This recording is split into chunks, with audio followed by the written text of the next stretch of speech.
So do any of y'all read the New York Times? No? That's kind of the response I've gotten from everybody. Anyone, the New York Times? I barely have time to read the AJC. Does anybody read, okay, a few people. Does anybody read the New York Times book review, the bestsellers list? Yeah? Okay, the bestsellers list in the New York Times. Does anybody know what is number 17 this week on the New York Times bestseller list? Anybody? It's a big deal. Number 17 on the New York Times bestsellers list is a book called Pastrix, written by an ELCA Lutheran pastor.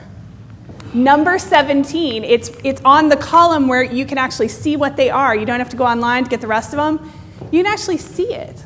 Her name is Pastor Nadia Boltz-Weber. I've talked about her before. She's tattooed. She's awesome. She's this wonderful speaker. That's kind of her identity. But that's not all she is. She is an amazing speaker. She talks about God's grace. She has this great story. And she wrote her autobiography, and y'all, it is number 17 on the New York Times bestsellers list. And, you know, as a Lutheran pastor, I am so proud. I was so thrilled to see that people are reading her story. How cool is that?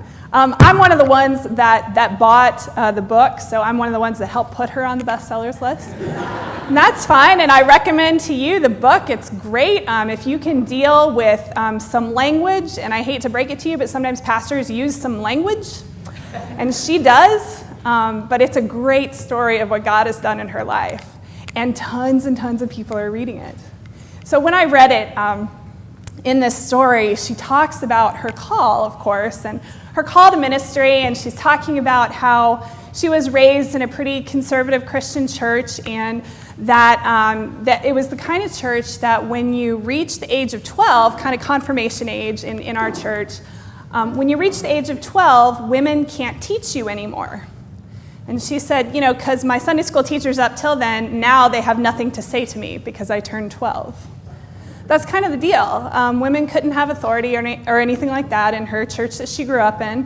Her parents loved her and wished her the best, but when she decided to be not only a pastor but an ELCA Lutheran pastor, she came to her parents and sat down and said, you know, I have something to tell you.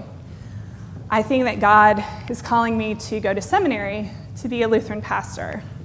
She said her dad walked over to the mantle and grabbed a Bible, and she thought, oh no, although I don't think she said no.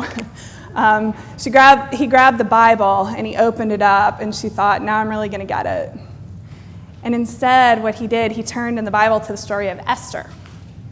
And he read the verse that said, perhaps you were born for such a day as this. And her parents kind of gathered her in, and they gave her their blessing to do what she was going to do, to follow God's call.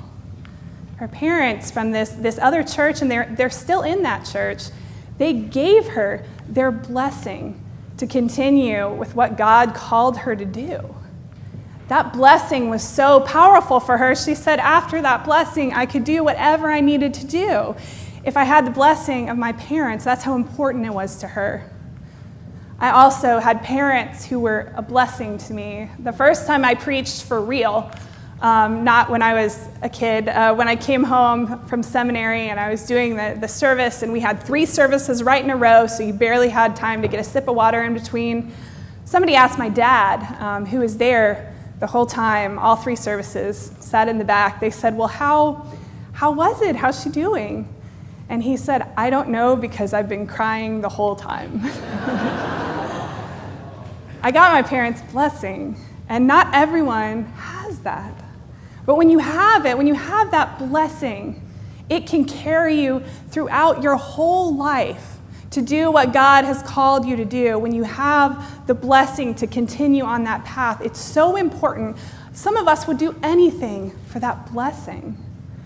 In Jacob's story, this crazy story in the Bible, it kind of in the middle, there is this blessing that happens, and he tricks his way into it. And you guys, this Jacob story, it is better than TV. It is amazing. It's like a soap opera. It starts actually when Jacob's mother is pregnant with twins, Jacob and Esau. And it says the twins were fighting in her womb, which uncomfortable. I can't even imagine. It says the twins were fighting, and so she cried out to God because, ow. And God said to her, I'm sorry, Rebecca. First of all, did you hear that? God is speaking directly to Rebecca, giving her a prophecy for her children. God speaks to her and says, Rebecca, I'm sorry, but this is how it's always going to be. Your sons are going to fight with each other. And when they are born, the younger one is going to be in charge of the older one. So Rebecca heard this. And when they were born, Esau was born first, and Jacob was born literally pulling his leg, it says in the Bible. That's where this phrase comes from. Trivia question. Jacob was born last, pulling Esau's leg, pulling his heel. And that's our sign that Jacob is going to be a little bit of a trickster. He's going to be a character. He is going to get that blessing by any means necessary. I see him kind of like one of those characters that his methods are not that orthodox, like maybe a Ferris Bueller kind of guy, or the main character in Legally Blonde. I love that movie. She kind of tricks her way to the top, but she comes out smelling like a rose. That's what Jacob is like, one of those characters that is a little bit of a trickster. And so he's talking to his brother, and I think they're teenagers because Esau came in from hunting and he said, I'm starving, I'm so hungry, I'm about to die. Teenagers, see. And so he comes in, and Jacob was a little bit more of he kind of hung around the tent. It said he learned to cook. Esau was a hunter. Esau was a very hairy man. This makes sense later, I promise. Weird detail. Esau was very hairy. And he came in and he said to Jacob, can I have some of that stew that you're preparing? And Jacob said, well, do you really want it? And Esau said, yeah, I'm about to die. I'm starving. Give me the stew. And Jacob says, well, if you want it that bad, why don't you give me your birthright as the oldest child, and I'll give you the stew. I don't know if anybody else's kids ever makes deals like that. But now I make mine write it out, and I have to sign it if they make some sort of a deal that might be not so fair to one or the other. This is what I see happening with Jacob and Esau. And Esau says, I'm so hungry, I'm going to die anyway. It doesn't matter. Take my birthright. Give me the stew. So he eats the stew. Then a few years later, Isaac is getting old, their father. And he's getting where he needs to pass the blessing on. Now, it's really, really important to get your parents' blessing. I know that. I know it doesn't come to all of us. But it's really important, and in this story, it's even more important because if you get the blessing, it holds up as a will. Whoever you pass your blessing on to, usually that's the firstborn, whoever you pass your blessing on to gets your land and gets the blessing and gets your inheritance and all of those things. And so Jacob goes in to see his father, and Rebecca has given him a costume to wear. See what I mean? It's like a soap opera. Rebecca has given him this costume to wear, so he goes in to talk to Isaac, and he says, Father, give me your blessing. And Isaac says, Esau, is that you? And Jacob says, oh, well, touch my arm. Rebecca's given him a costume, right? It's made of goat hair. And so Isaac touches the hair and says, oh, clearly this is Esau, my older son. Okay, son, I'll give you my blessing. So he gives him this long, formal blessing, and he hands over to him the birthright and the promise, which one might argue is Jacob's anyway because he had kind of tricked Esau out of it. But he gets this blessing. And of course, after he cheats Esau twice out of his blessing, Esau is so mad that he wants to kill him, and not like a teenager, like he really wants to kill him. And so Rebecca says, I think this is right, my son, but you need a wife anyway. Why don't you go and travel? Why don't you go across the desert to the land of Haran until Esau cools off a little bit? And so she sends him out into the desert, and that's where we find him today, in the desert. So he goes out to the desert. There's no one around him. There's no one to bless him. He's still trying to trick his way into everything, but at this point, it says he put a rock under his head as a pillow. He's in the desert. He's out under the stars. I would say that he perhaps is at rock bottom. He's got a rock under his head. He's laying on the ground. Nobody's around him. I know, sorry. But he is. It's got to be about as bad as you can get. He's all alone. He doesn't know what's coming next. He's tricked his way into all this, so maybe he feels a little dishonest about it. He's laying there in the desert with a rock for his pillow. And what happens? But God comes to him in a dream. And he dreams, even through all of his trickery and everything else, that God is there in that place, standing next to him and talking to him. He dreams that he sees angels going up and down the stairway to heaven. You may remember a song from the 60s that had the same title. But this is where it comes from. Stairway to heaven, Jacob's ladder. This image, I think, captures people's imagination, even into the 60s, which I've heard, if you're there, you maybe don't remember it. I don't know, and I don't know what the lyrics mean. Don't ask me. But it still captured their imagination of this ladder, this stairway, this connection between God and us down here. And he gets this vision of these angels. God hasn't stopped coming to us. God is still coming up and down the ladder, bringing us a blessing. And Jacob says, and I love these words, he says, "Surely the presence of the Lord is in this place, and I did not know it." Have y'all ever felt like that?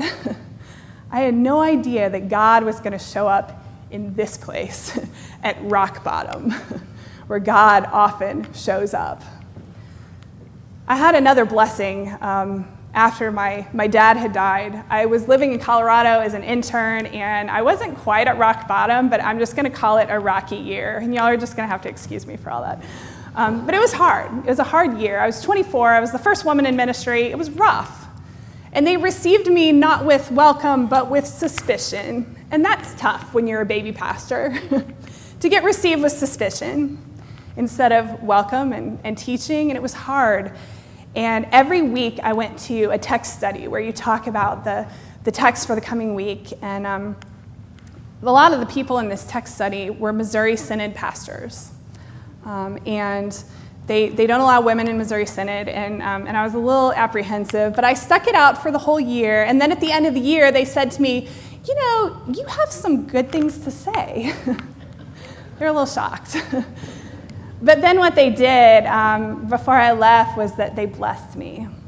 They actually said, "May God keep you, may God be with you." Very similar words to this text, what God said to Jacob. May God keep you, may God be with you, may God bless you in your ministry. They could have gotten in big trouble for saying that to me. I'm not even kidding. They could have gotten in big trouble for giving me their blessing. But they did, and I said something like that. Surely the presence of God has been here all along, and I had no idea. No idea that I was going to receive a blessing from this place. In this place, in this desert, I wonder what the blessing is that will keep you going. In the story of Jacob, we hear that even though we scheme, and even though we twist it, and even though we try to, like in that song, we try to buy the stairway to heaven. We try to climb up Jacob's ladder. But what we hear is that God comes to us, even while we're laying there in the middle of the desert at rock bottom. We hear that God is still coming and going up and down that ladder to bring us that blessing, in whatever form that might take. And so I wonder what that blessing will be. You come here, you come to church, and you get a blessing just for showing up. Where else can you get that? We bless you at the end of the service, and because we know you, we mean it. Because we know you need it. And we know we need it too. You get a blessing here just for coming to this place. Just like Jacob, We can try to earn our way into that blessing, but we never can do it. God comes to us when we're laying there at the bottom, rock bottom. And God still does that, comes and goes, and maybe we might say something like, surely the presence of the Lord was in this place, and I had no idea. Amen.